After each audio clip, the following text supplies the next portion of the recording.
Selamat pagi semuanya. Salam sejahtera untuk kita semua. Eh, Om Swastiastu. Jadi terima kasih sudah bergabung kembali dalam kelas sumber daya perikanan. Jadi pada kesempatan pagi hari ini kita akan membahas topik lanjutan. Kalau sebelumnya kita berbicara tentang ikan invasif apa aja yang ada di Indonesia, khususnya ikan invasif yang sifatnya yang hidup di perairan tawar.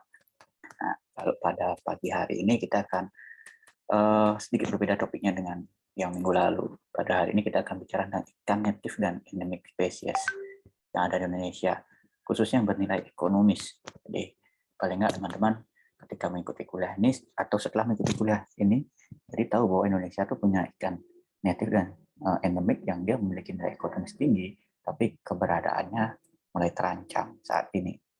Jadi ikan native dan endemik yang akan dibahas pada pagi hari ini bukan hanya dari perairan tawar, jadi juga ada yang beberapa dari perairan uh, laut di Indonesia. Jadi ikan-ikan yang khususnya yang endemik di Indonesia yang dia sudah menjadi maskotnya Indonesia sehingga dia memiliki nilai ekonomis cukup tinggi.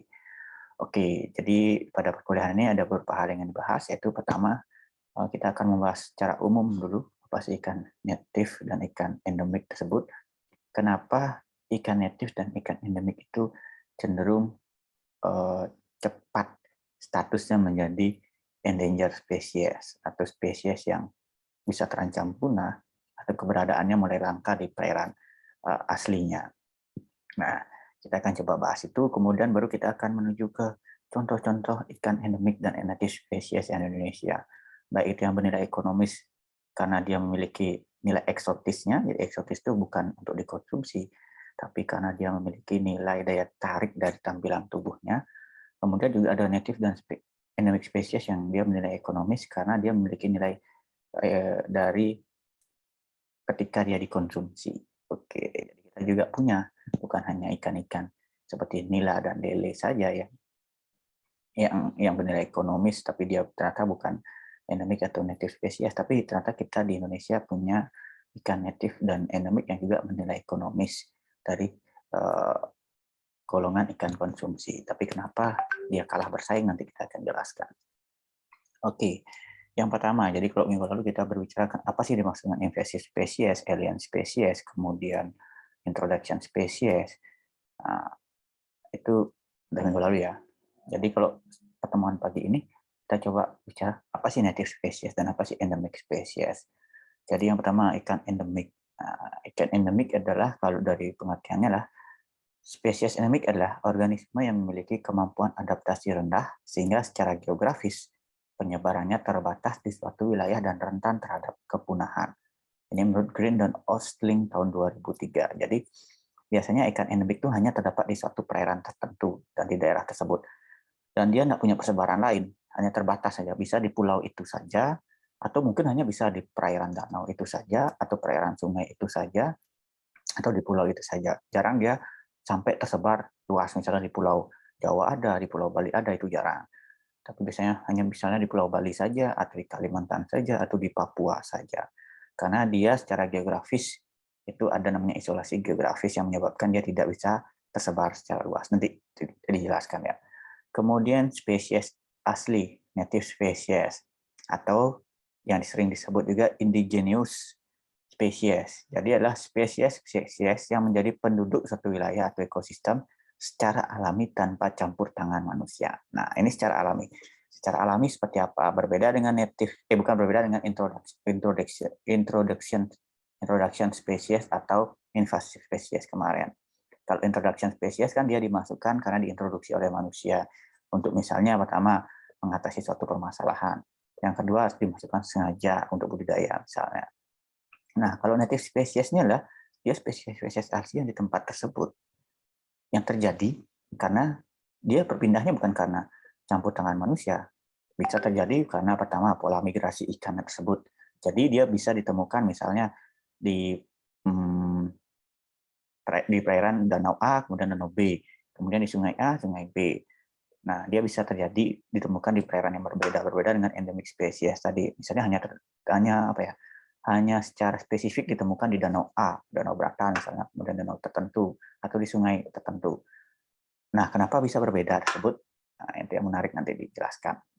Jadi kalau native species itu dia berpindah ya karena secara alami dia berpindah. Bisa karena dia bermigrasi, bisa karena dia terpindahnya karena pertama banjir bandang misalnya. Secara alami ada banjir di sungai. Nah, ikan-ikan yang secara alami dia tidak memiliki kemampuan melawan arus yang keras itu, ya otomatis dia akan terbawa arus pindah ke suatu daerah lain. Nah, itu yang disebut dengan ikan-ikan native species. Jadi dia perpindahannya bukan karena diakibatkan oleh manusia, tapi secara alami dia berpindah.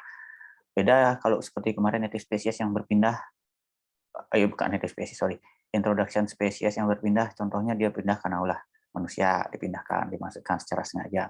Kemudian berpindah karena tadi air balas yang minggu lalu itu yang terbawa secara nggak sengaja. Nah, kalau yang itu bukan termasuk dalam native species. Ya. Kalau air balas itu dia tetap termasuk dalam introduction species. Nah, kalau native spesiesnya berbeda dengan introduction species tadi itu tadi tidak ada campur tangan manusia, tidak ada campur tangan teknologi, murni karena faktor alam yang secara tidak sengaja atau sengaja membawa ikan tersebut berpindah dari satu tempat ke tempat yang lainnya. Jadi kehadiran spesies ini baik binatang maupun tumbuhan melalui proses alami tanpa intervensi manusia, baik secara langsung maupun secara tidak langsung. Nah, itu yang membedakan dia dan endemik. Kenapa sih ada spesies native dan endemik? Kalau di Indonesia secara umum, nah kita ngelihat bahwa Indonesia itu ada dua paparan ya. Ada garis Wallace. Nah, ini jadi kalau kita berbicara tentang geografi, mungkin teman-teman waktu SMA dapat geografi, itu jelas bahwa pada zaman dahulu kala, beberapa ratus dan ribuan tahun yang lalu, beberapa daerah itu dia menyatu. Kemudian beberapa daerah itu memang dia sudah terlepas. Nah, ketika menyatu itu yang menyebabkan kenapa sih ada suatu spesies itu spesifik ditemukan di beberapa perairan. Nah, karena tapi walaupun secara misalnya saat ini dia terjadi sekat oleh perairan, tapi kalau kita tracking di beberapa ratus tahun yang lalu ternyata dia adalah daratan yang menyatu. Nah, itu yang menyebabkan ketika dianalisis kenapa sih spesies ini bisa ditemukan di pulau misalnya Pulau Jawa dan Pulau Sumatera. Padahal itu jauh loh, ada perairan yang membatasi Pulau Jawa dan Pulau Sumatera. Contohnya kayak gurami, kenapa sih ada gurami di Sumatera dan di Jawa? Tapi walaupun sama gurami biasanya walaupun sama-sama spesies Osporhinus gurami, biasanya dia terdapat perbedaan variannya di sana. Tapi dia termasuk native species di dua pulau tersebut. Nah, kenapa dia bisa ada di dua pulau tersebut? Kemungkinan besar ketika berapa ratus tahun yang lalu, berapa juta tahun yang lalu, nenek moyangnya dia karena kedua kepulauan ini masih menyatu, sehingga itu tadi terjadi perpindahan secara alami. Dan kemudian setelah berapa ratus tahun terjadi kenaikan muka air, kemudian berpisahnya antara Sumatera dan Jawa, nah itu yang menyebabkan mereka terisolasi. Kemudian endemic spesies seperti apa sih? Endemic spesies biasanya spesies yang memang memiliki karakteristik hidup pada suatu tempat yang secara alamiah dia terisolasi secara geografis, sehingga dia nggak bisa pindah-pindah ke tempat yang lainnya. Contohnya, kebanyakan endemic spesies itu ditemukan pada perairan tawar. Jarang sekali ada endemic spesies yang ditemukan di perairan laut. Lebih banyak ya, lebih banyak perairan tawar. Kalau perairan laut ada juga sih, tapi biasanya perairan laut yang dia memang ikan-ikan yang sifatnya dia tidak melakukan migrasi. Dia hanya diam pada tempat tersebut. Nah, kalau pada perairan tawar contohnya dia danau. Danau dia terisolasi secara geografis. Danau yang biasanya tidak memiliki inlet dan outlet, sehingga proses perpindahan secara alami itu tidak bisa terjadi. Sehingga ya mau nggak mau dia terisolasi hanya hidup di tempat tersebut. Nah, kalau di perairan laut contohnya kayak nanti ada di Banggai Cardinal Fish yang ada di Kepulauan Banggai. Dia hanya terisolasi di Kepulauan Banggai. Kenapa sih dia hanya bisa ada di sana saja? Nah, kita harus tracing dulu. Ketika beberapa juta tahun yang lalu, struktur Pulau Banggai itu seperti apa? Kemudian karakteristik si ikan Banggai itu seperti apa? Memungkinkan tidak dia melakukan migrasi? Nah, pertanyaannya, kenapa sih Banggai sekarang mulai ditemukan di Gilimanuk? Gilimanuk sama Banggai, Kepulauan Banggai kan jauh banget.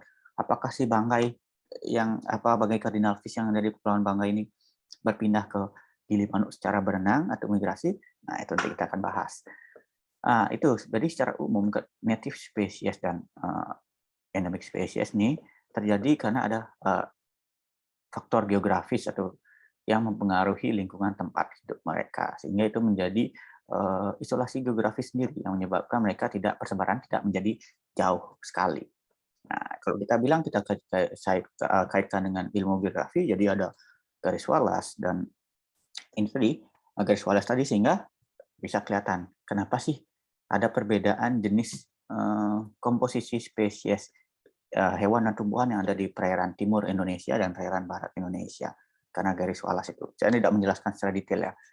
Tapi ini teori ini ada yang dijelaskan pada beberapa penelitian di jurnal-jurnal ketika dia menjelaskan bagaimana si isolasi, bukan isolasi, bagaimana si perbedaan yang terjadi antara spesies yang sama atau spesies yang berbeda secara DNA, sehingga pasti nanti akan ada penjelasan yang mendekati ke lokasi geografis spesies itu berada. Itu ya, jadi itu yang menyebabkan kenapa sih bisa tembus native species dan endemic species. Kemudian kalau yang invasi spesies, kenapa mereka tidak terpengaruh ini? Tidak terpengaruh kondisi geografis ya, karena mereka tidak terisolasi. Artinya kalau secara umum mereka tidak terisolasi secara alami. Nah, mereka bisa berpindah tempat walaupun tanpa ada migrasi. Contohnya dibawa manusia tadi dengan pesawat, dengan kapal dan lain-lain, sehingga dia bisa nyampe di Indonesia dari Afrika, bisa nyampe di Indonesia dari Amerika, bisa nyampe di Indonesia. Ya seperti contoh ikan-ikan hias eksotis yang dari Amerika tadi yang banyak sekarang ada di Indonesia. Kalau secara logika ya nggak mungkin mereka bisa berenang dari Amerika, dari Afrika sampai ke Indonesia. Tapi ya karena perpindahan campur tangan manusia itu yang menyebabkan mereka bisa mengintroduksi ke Indonesia. Kemudian yang menarik adalah ketika ada isolasi geografis itu, ikan-ikan asli Indonesia, itu endemic dan native species itu cenderung sekarang populasinya menjadi langka banget. Atau populasinya sangat berkurang dibandingkan 10 tahun atau 20 tahun yang lalu. Sehingga kadang-kadang kita salah mengidentifikasi ikan. Kita menganggap ikan-ikan yang kelihatan itu sebagai native species Indonesia. Dan ikan-ikan tidak kelihatan itu dianggap, wah itu bukan Indonesia. Kadang-kadang kok bingung. Mungkin kalau dijelaskan sama generasi strawberry sandwich, generasi strawberry yang saat ini itu ketika ngelihat ikan betok, mungkin nanti ikan-ikan toman, mereka akan bisa berpikir, wah ini ikan dari mana ya? Benar ikan Indonesia enggak? Karena mungkin kelangkaannya menyebabkan itu jarang terlihat, sehingga sekalinya terlihat, itu menjadi tidak lazim dibandingkan ketika melihat ikan mujair, kemudian ikan nila, sehingga kadang-kadang kalau orang yang bukan di dunia perikanan itu menganggap ikan nila, ikan mujair sebagai ikan yang asli Indonesia. Kemudian ketika melihat ikan toman, ikan belida misalnya, ikan pelangi, ikan arwana, kemudian ikan betok tuh, itu menjadi kadang-kadang, wah ini benar nggak asli Indonesia ya pertanyaannya. Ya karena nggak lazim dilihat ya, karena jarang-jarang terlihat, sehingga dia langka, jarang terlihat itu sehingga salah mindset persepsi terhadap keberadaan ikan atau status ikan-ikan itu di Indonesia. Jadi yang pertama, kenapa sih ikan native dan ikan endemik Indonesia cenderung langka, susah didapatkan? Yang pertama, eksploitasi berlebih. Jadi eksploitasi berlebih. Contohnya nanti pada bangkai cardinal fish. Jadi karena dia ikannya sifatnya biasanya ikan-ikan yang memiliki nilai eksotis karena penampilannya menarik itu ditangkap berlebih, kemudian ditangkap berlebih diekspor. Contohnya nanti di bangkai cardinal fish tahun 90-an dia diekspor berlebih sehingga populasinya jauh turun banget. Nah, itu menyebabkan dia menjadi langka. Kemudian kedua, ada jenis introduksi. Nah, ini yang susah, yang seperti saya jelaskan minggu lalu. Ikan-ikan introduksi yang berpotensi menjadi invasif. Nah, ikan-ikan introduksi ini cenderung dia ikan yang memiliki toleransi hidup sangat besar, lebar banget. Sehingga dia bisa cepat menyelesaikan hidupnya terhadap perairan yang baru. Mulai mencari makan, mulai bereproduksi, dan biasanya reproduksinya lebih tinggi, lebih banyak, lebih cepat dibandingkan ikan-ikan asli Indonesia. Sehingga secara nggak langsung kalau kita bicara simbiosis itu jadi dia apa namanya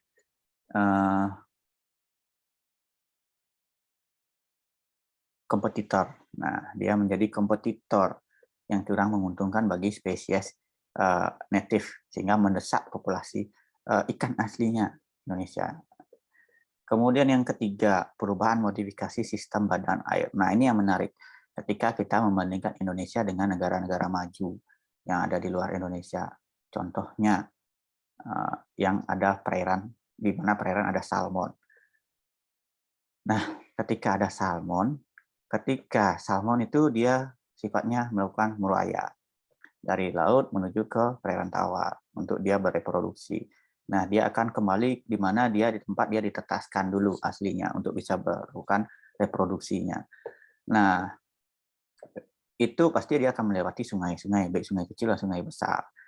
Nah, ketika di luar negeri, ketika mereka akan membangun di sepanjang aliran sungainya, mereka akan melakukan analisis, riset terlebih dahulu di sepanjang bantaran sungai yang tersebut, mulai dari hilir sampai ke hulu. Ada nggak ikan melakukan reproduksi? Kemudian di sepanjang aliran tersebut, bagaimana sistem reproduksinya? Sehingga ketika mereka akan membangun, mereka akan mengusahakan pembangunan dilakukan di sepanjang sungai tersebut tidak akan mengganggu jalur reproduksinya atau jalur berkembang biaknya si ikan-ikan yang ada di aliran tersebut. Contohnya salmon. Jadi ada di salah satu video, nanti kalau misalnya teman-teman ikut di mata kuliah tingkah laku ikan, terlihat bahwa ketika ada sungai yang akan biasa dilalui oleh salmon, kemudian dilakukan pembangunan seperti dam kecil itu, mereka kontraktor yang membangun dam di sungai tersebut juga memperhitungkan bagaimana si salmon ini tetap bisa lewat tanpa harus terhalang damnya tersebut. Karena kalau terhalang di damnya tersebut, salmon nggak akan bisa mencapai di mana tempat dia akan melakukan reproduksi atau memijah. Nah, itu akan berakibat ya langka lagi si salmonnya. Kalau di Indonesia nggak, ya, asal sikat aja. Kadang-kadang ya tidak memperhatikan bagaimana sih habitat daripada ikan-ikan asli Indonesia yang dibutuhkan.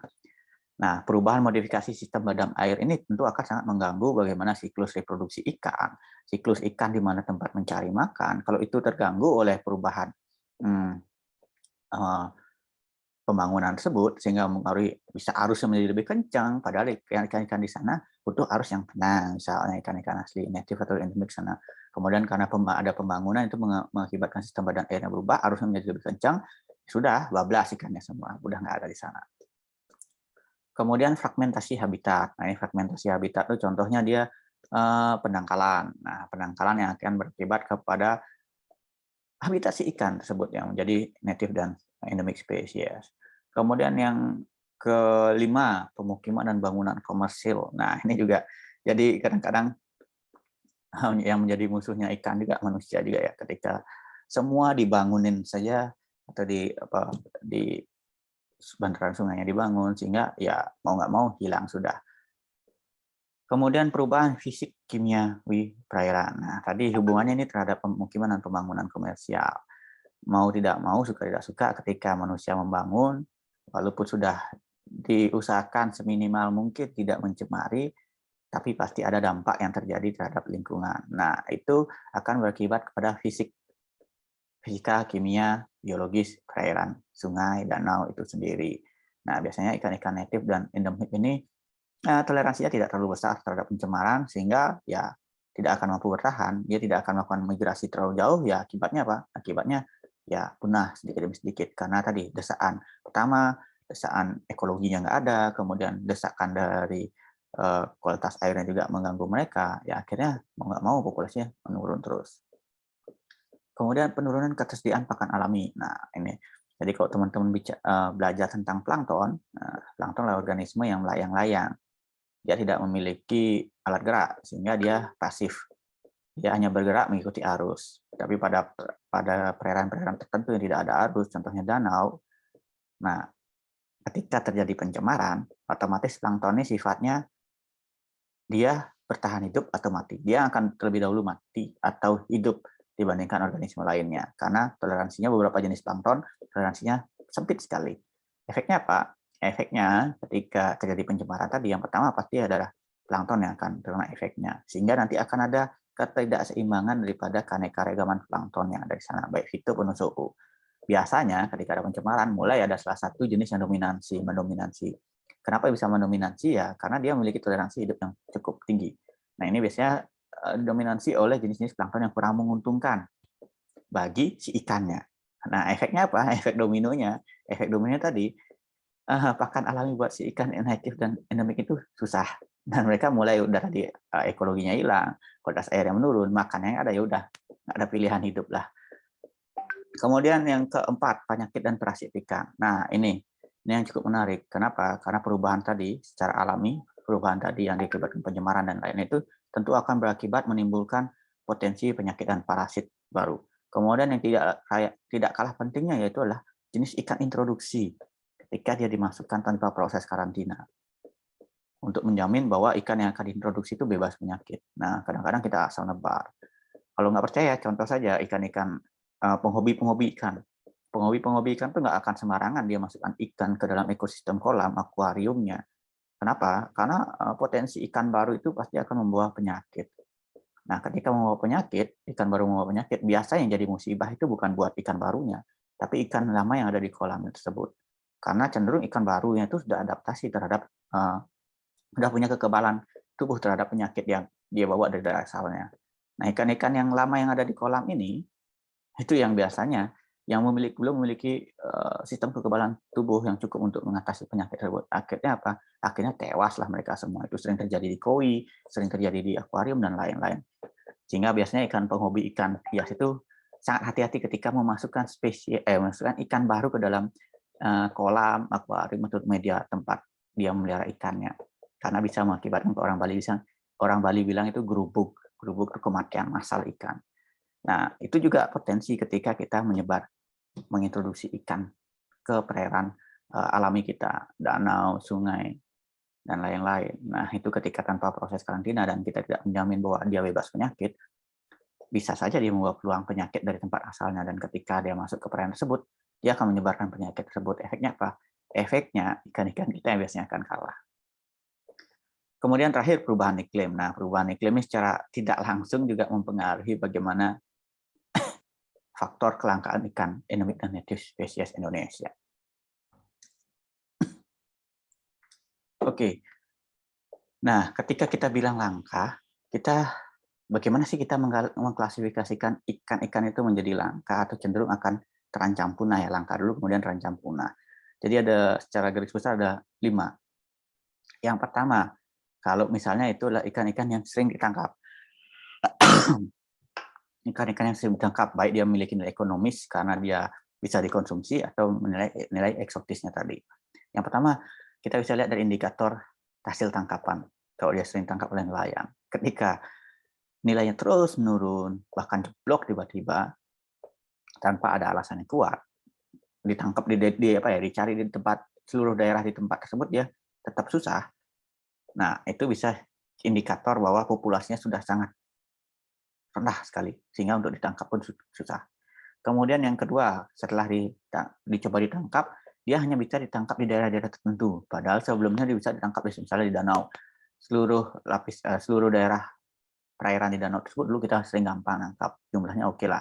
Tapi kemudian beberapa tahun kemudian, ikan tersebut hanya bisa ditangkap di daerah-daerah tertentu. Nah, penyempitan area sebaran ikan. Nah, penyempitan itu bisa diakibatkan tadi jumlah populasi yang menurun. Kedua, tempat hidupnya dia nggak cocok lagi untuk dia lagi, sehingga hanya beberapa tempat saja yang cocok untuk dia. Jadi dia hanya tinggal di tempat tersebut, sehingga ya didapatnya di sana. Kalau tinggal di tempat tersebut hanya beberapa tempat saja yang dia cocok tinggal, ya itu peluangnya dia akan menjadi langka dan punah biasanya. Kemudian ketiga, penurunan ukuran ikan yang tertangkap. Nah, ini bisa dilakukan dengan metode survei biasanya untuk melakukan pendekatan. Jadi kita bisa menanya ketika 10 tahun yang lalu ukurannya berapa ya? Ketika sekarang ukuran berapa dominan yang hasil tertangkap? Sama, cenderung besar, lebih besar, atau cenderung lebih kecil? Kalau cenderung lebih besar, ya oke, berarti masih ada peluang dia bisa bereproduksi. Tapi cenderung kalau lebih kecil yang ditangkap ukurannya, nah itu yang repot tuh. Kenapa? Karena ikan itu memiliki kalau dalam bahasa Afrika itu LM, length of first maturity. Jadi ukuran pertama kali dia matang gonat. Ketika yang ditangkap itu semakin kecil ukurannya, kemungkinan nanti dia belum masuk kepada ukuran length of first maturity, itu dia sudah ditangkap. Efeknya apa? Efeknya dia belum bisa berkembang biak, ikannya sudah ditangkap duluan. Ya habis ikannya, dia belum bisa bereproduksi, udah ditangkap duluan. Terus pola penambahan ikannya dari mana? Ya nggak ada. Ya udah, otomatis berarti ya akan semakin punah.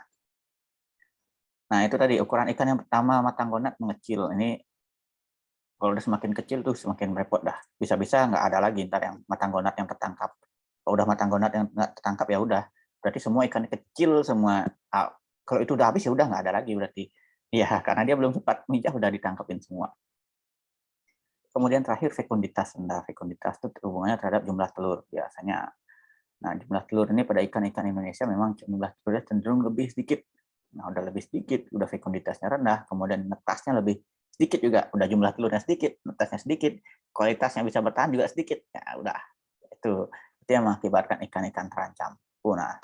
Jadi kita harus lebih bijak ketika kita mengetahui bahwa ikan-ikan asli Indonesia itu terancam punah. Contohnya ada spesies-spesies eksotis Indonesia ya, yang akan diekspor ataupun yang dikirim untuk diperdagangkan tidak boleh yang berasal dari tangkapan alam. Itu harus berasal dari domestifikasi atau hasil dari budidaya. Sehingga menjamin di alam tidak lagi ditangkap, mereka masih bisa berkembang biak, yang bisa diperdagangkan itu harus berdasarkan dari hasil budidaya. Nanti ada beberapa jenis spesies yang dijelaskan. Nah, itu tadi. Jadi kita jelasin kenapa sih.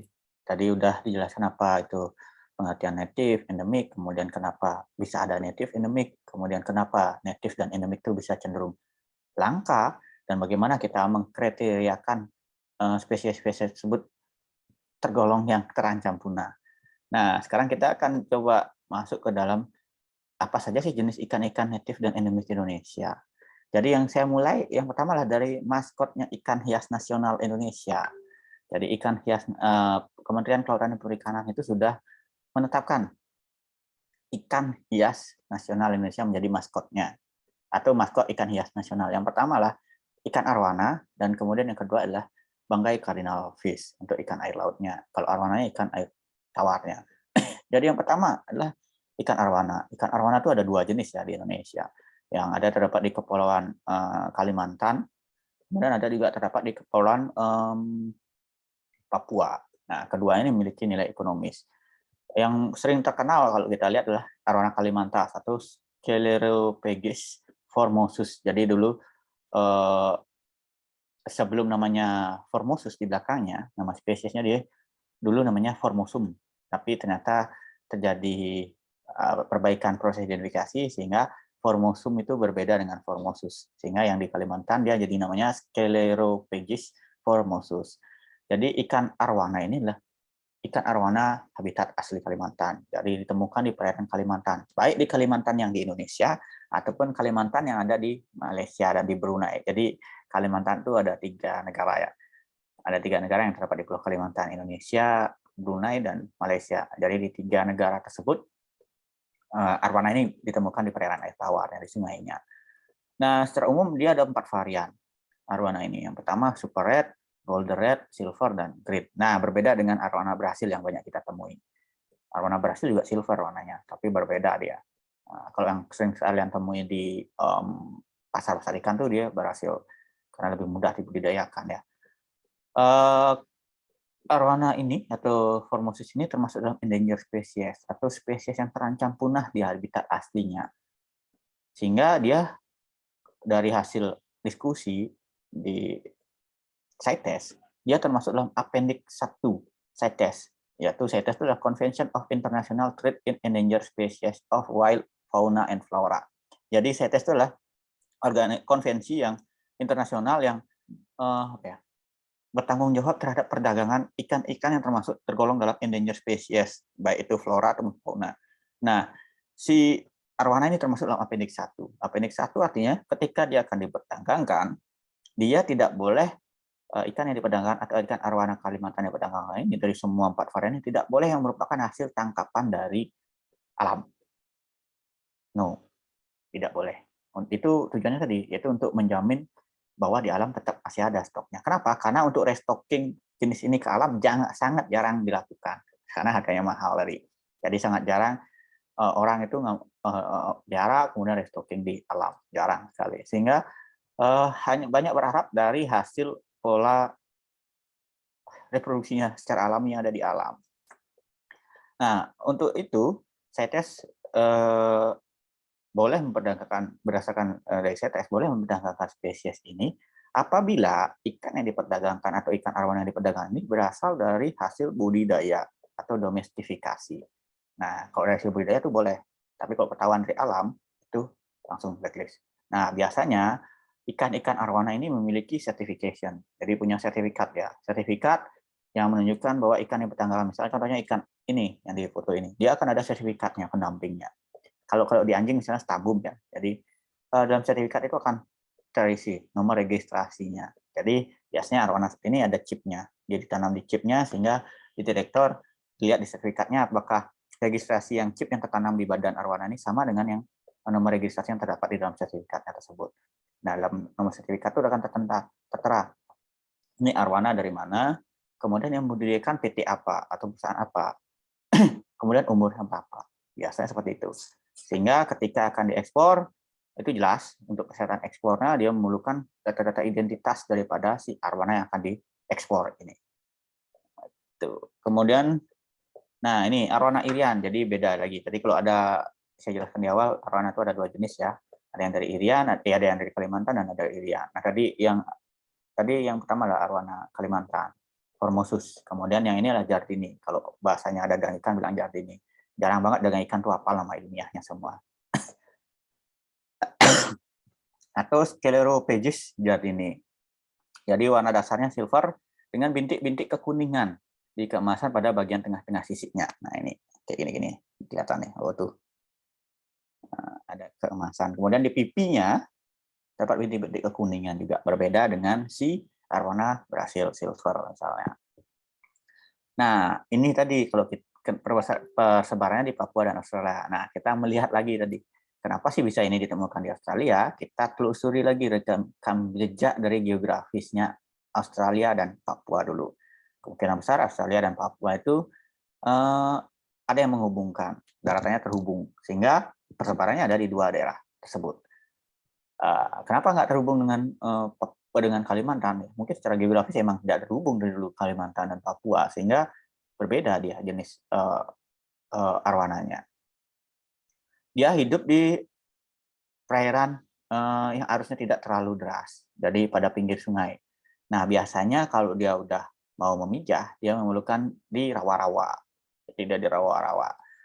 Nah, ini tidak termasuk dalam CITES appendix 1-nya tadi, hampir dia masuk appendix 1 tapi tidak jadi, tapi pemanfaatannya tetap diatur di Indonesia melalui peraturan Menteri Kelautan dan Perikanan nomor 61 tahun 2018. Jadi tidak sembarangan boleh memperjualbelikan spesies ini baik di antar Indonesia maupun ke luar Indonesia. Jadi biasanya spesiesnya juga memiliki chips dan sertifikat hampir sama seperti Formosus tadi, sehingga dia bisa teridentifikasi spesies ini dari mana ke mana. Dan ketika dijual kembali, biasanya penghobi kan suka beli ini, kemudian udah besar atau bosan atau butuh uang, dijual kembali, biasanya yang akan jual kembali juga akan memastikan bahwa dia memiliki serti. Biasanya kalau udah memiliki serti, itu akan menaikkan harga jual pada arwananya ini. Nah, secara alami arwana di Papua ini juga populasinya sudah tergolong dalam endangered species, dia hampir menuju ke endangered species. Tapi mungkin eksploitasinya belum terlalu besar-besaran seperti yang terjadi di Kalimantan, sehingga belum diatur dalam CITES. Nah, ini dia arwana. Kalau kita lihat morfologi daripada arwana, jadi seperti ini ya. Jadi dia mulutnya kayak camet-camet gitu. Nah, yang menarik kalau ada arwana yang dia bungkuk gitu biasanya, itu lebih mahal lagi karena kekasannya. Tidak semua arwana memiliki bentuk tubuh seperti ini. Jadi bisa lihat ini bagian-bagian tubuh arwananya. Oke. Nah, kemudian yang menjadi maskot kedua ikan hias nasional Indonesia yaitu banggai cardinal fish atau Pteranodon cauderni. Nah, ini kalau yang ahlinya ini sebenarnya adalah Pak Giri di kelautan. Beliau yang meneliti banyak tentang Pteranodon cauderni ini yang ada di Teluk Gilimanuk. Oke. Habitat aslinya berada di Kepulauan Banggai. Dia harusnya ditemukan hanya di Kepulauan Banggai saja. Jadi dia endemik ada di Kepulauan Banggai. Inilah satwa endemik Indonesia yang air laut. Nah, kalau di awal saya jelasin tadi, spesies ini atau ikan capungan Banggai ini ditemukan juga di Teluk Gilimanuk. Gimana ceritanya? Ceritanya adalah ternyata dulu Banggai ini diekspor banyak melalui Bali juga. Kemudian ketika akan diekspor, dia memiliki grade-grade tertentu. Nah, mungkin zaman dulu ketika ada beberapa ikan yang dia grade-nya tidak baik atau misalnya tidak cacat tubuh, patah, sirip dan lain-lain, itu menyebabkan tidak bisa diekspor, tidak dikirim. Nah, karena kasihan oleh petani-petani ikan itu atau pengekspor ini, akhirnya pas di Gilimanuk dia dilepaskan di sana, sehingga kenapa sih ikan ini banyak ditemukan di Teluk Gilimanuk dan berkembang biak. Nah, ini yang cukup apa ya, cukup berbahaya sebenarnya karena dia potensi menjadi invasif di sana, karena dia berasosiasi pas hidupnya di sana juga kebetulan ya ikannya hidup, dia secara alami hidup di daerah terumbu karang atau dekat lamun. Nah, di Teluk Gilimanuk itu banyak banget lamunnya, terumbu karang juga banyak. Kemudian di sana juga sea urchin-nya banyak, sehingga dia hidup, sebenarnya ikan ini hidup dengan sea urchin sebenarnya, berasosiasi, dan anemon juga. Dan ikan ini hidup juga berkelompok. Nah, tahun 90 ikannya terlalu banyak diekspor, sehingga populasinya di Banggai itu menurun drastis. Terlalu banyak diekspor karena belum ada kajian ilmiahnya. Seberapa banyak sih yang sebenarnya boleh diambil per tahun atau per bulan atau per siklusnya agar ikannya tetap bisa lestari. Boleh diambil, tapi tidak berlebihan, overfishing atau over exploitation. Sehingga dia masih tetap bisa eksis di daerahnya. Nah, itu yang menyebabkan dia tahun 90-an itu populasinya jeblok, cenderung hampir punah. Untungnya cepat sadar, sehingga bisa dikembalikan lagi dan masih ada. Dan ikan ini mulai dibudidayakan, jadi untuk diekspor, tidak lagi dia mengambil dari tangkapan alam, tapi lebih banyak dari hasil budidaya, kemudian diekspor. Sehingga lebih aman lah untuk di alamnya. Dan sudah bisa di-restocking juga di alam dari hasil budidaya tersebut.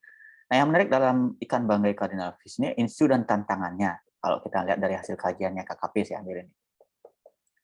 Nah, karena dia berasosiasi dekat dengan bulu babi dan anemon, ketika ada eksploitasi berlebih terhadap bulu babi dan anemon, itu juga akan mengakibatkan populasi daripada BCF itu Banggai cardinal fish ya, bukan BCL ya, bunga citra lestari, tapi BCF. BCF atau Banggai cardinal fish ini juga terganggu populasinya. Karena tadi teman dekatnya si anemon bulu babi itu hilang. Nah, otomatis dia juga akan terganggu, menggalau sendiri dia kalau nggak ada temannya, bisa-bisa stres, gantung diri dia. Enggak. Ya itu tadi, karena dia berasosiasi dengan bulu babi dan anemon, di mana dia tempat hidup, mencari makan, mencari berlindung, reproduksi. Nah, kalau anemonnya hilang, ya udah, dia juga nggak bisa nyari makan, nggak bisa bereproduksi, nggak bisa berlindung, selesailah sudah nasibnya dia. Nah, kalau sama bulu babi, dia bulu babi untuk berlindung biasanya, karena mirip warna tubuhnya dengan bulu babi, sehingga ketemu predator dia nyempil di sana. Nah, predator yang ukurannya lebih besar sedikit sama dia, nggak berani deh, takut kena sikat bulu babi. Nah, di sana dia dapat perlindungan. Nah, kalau untuk perlindung dan tempat makannya hilang, ya juga dia hilang juga. Nah, pengawasan terhadap pemanfaatan BCF serta mikrohabitatnya bulu babi dan anemon, dari tantangannya itu. Jadi bagaimana mengawasi terhadap pemanfaatan BCF tadi supaya nggak kayak tahun 90-an. Ketika nilainya emang tinggi, harganya karena dia disukai oleh primadona ekspor di Amerika Latin. Amerika Latin, Eropa, dia suka ini. Nah, kalau si arwana tadi, Cina. Tapi nggak tahu kenapa ya, sejak tahun 2021 Cina stop ekspor arwana dia. Nah, ini isu yang menjadi menarik ketika ekspor arwana dihentikan ke Cina. Padahal kalau potensi pasarnya, karena sering disebut ikan naga, bagi orang Cina itu, atau bagi orang Tionghoa, itu biasanya katanya memiliki feng shui tertentu atau hoki. Tidak mendatangkan ciong. Kalau ciong itu sial ya, kalau nggak salah namanya. Mendatangkan hoki sehingga banyak dipelihara oleh teman-teman di Tionghoa dan Cina. Nah, sejak tahun 2021 di stop dia. Ini kebingungan nih bandar-bandar arwananya saat ini. Mau dibawa kemana arwananya dia? Ada bagusnya juga sebenarnya, bisa mengendalikan populasinya juga, tapi otomatis nilainya menjadi jeblok karena permintaannya rendah, barangnya banyak, hukum ekonomi.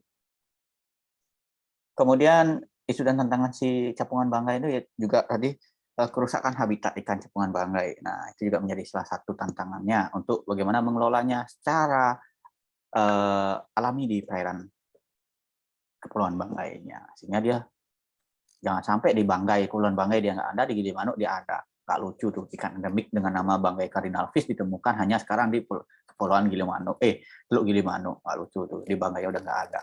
Nah, itu menjadi tantangan bagaimana si banggai ini tetap, atau si capungan banggai ini tetap ada di perairan Kepulauan Banggai.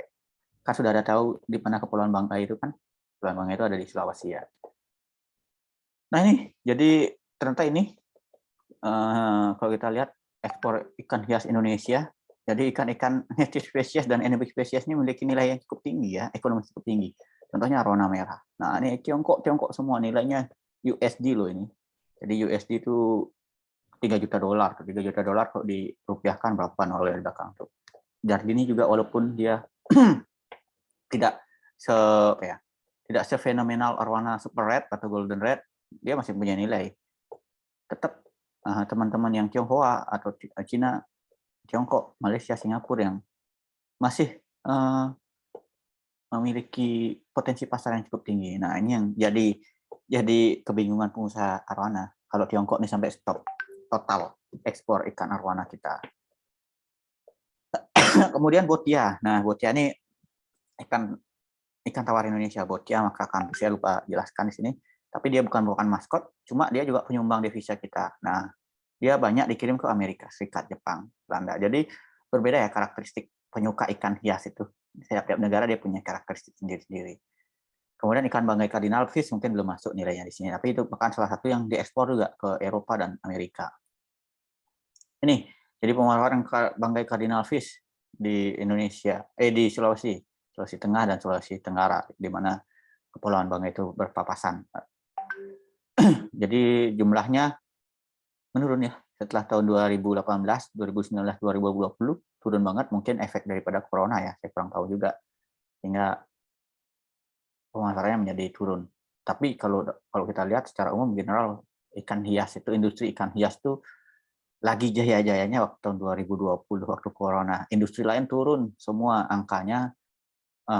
Industri ikan hias tuh benar-benar cuan, benar-benar waktu itu gila cuannya, bisa sampai 100% omsetnya meningkat waktu itu. Nah kemudian kita coba bicara tentang ikan endemik Indonesia selain maskot tadi banggai cardinal dan arwana. Jadi ternyata Indonesia memiliki juga ikan endemik lainnya yang belum terpublikasi dengan baik. Ini saya ambil dari bukunya Prof. Mukhlisin. Beliau salah satu peneliti di Universitas Syah Kuala di Aceh. Jadi beliau menemukan beberapa jenis ikan endemik Indonesia yang ada di Aceh. Yang pertama beta rubra. Jadi teman-teman yang suka cupang nih. Ternyata beta itu bukan hanya dari Thailand ya. Beta itu juga ada di Indonesia. Tapi sayang beta Indonesia itu nilainya kurang sebagus dengan beta-beta yang dari Thailand. Mungkin karena memang dia tangkapan dari alam belum mulai mutasi seperti ini. Ini namanya beta rubra. Mirip kayak cupang plakat ya, atau cupang auduan. Jadi ikan ini hidup di perairan Aceh.